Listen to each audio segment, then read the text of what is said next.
It's not. It's oops! Yeah.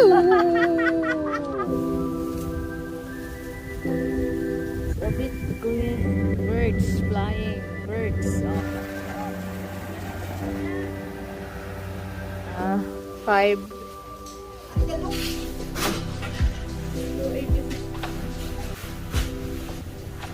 Hello guys, welcome back to the channel. For today's I'm here in our farm because today we are going to harvest the rice here in my parents' rice farm. So today it's so hot, so I want to show you guys the rice. So come on, let's go. That's mama cleaning a little bit.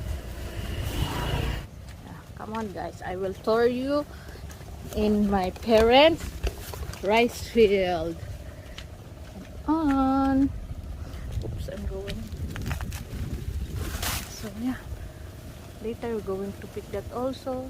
And this is the farm. So because of the rain, that's why they are flat. But yeah, it's sunny, really sunny guys. Look at mama. Magkuanan mo na yung batag. Dapat tinas mo yung pantalon mo na ate Ana. The harvester later. It's not. It's oops!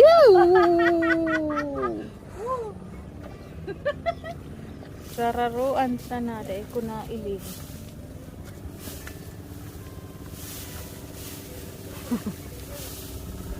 Ooh.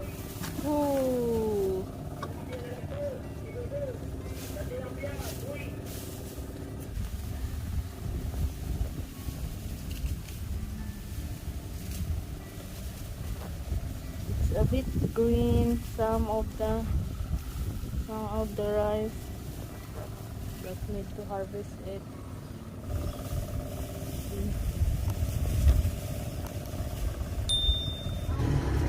So we're going to harvest now.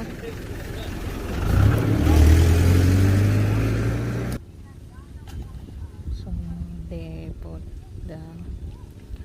all the socks first, preparing.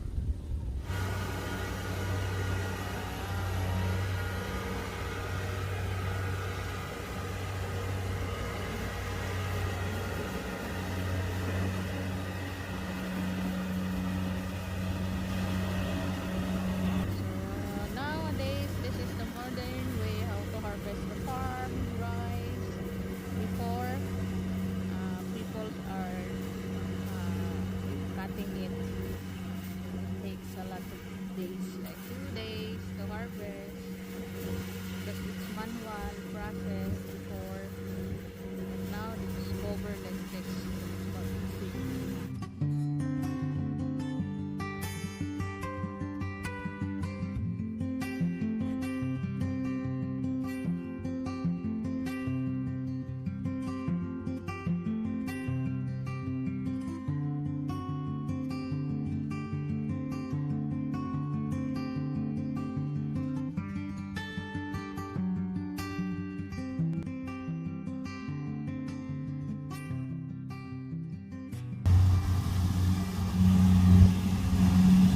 Now after the harvester pull the sack of rice, so people are going to take it, bring it here. So, yeah.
look like that now.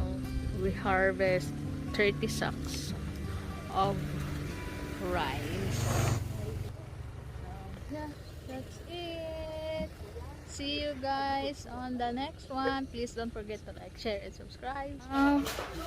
So now guys, we are here in the rice mill. We're going to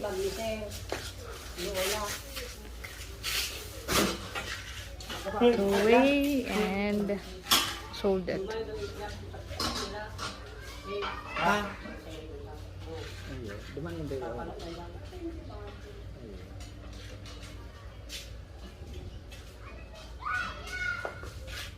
Three sacks, 149 kilo. Guro ano ang kilo? Sing ano? 15? 15 pesos per kilo times 149.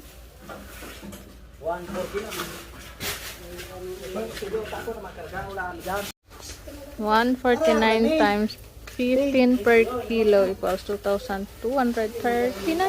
Yeah, I think yes. My math, I think, is correct. 5.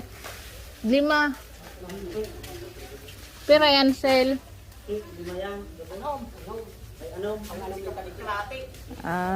5 anyhow. Socks. Uy.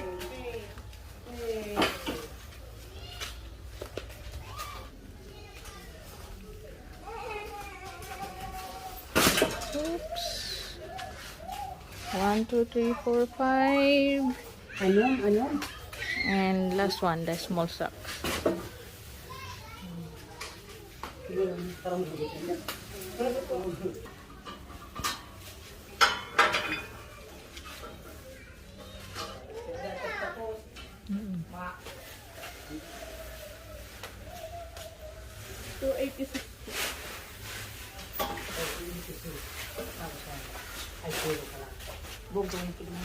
$286 kilos.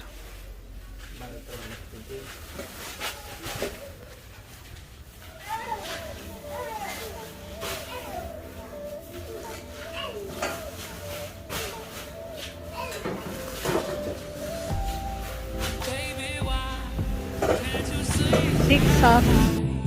Tell me lies, I just want to know the truth. Do or die, is it me or is it you?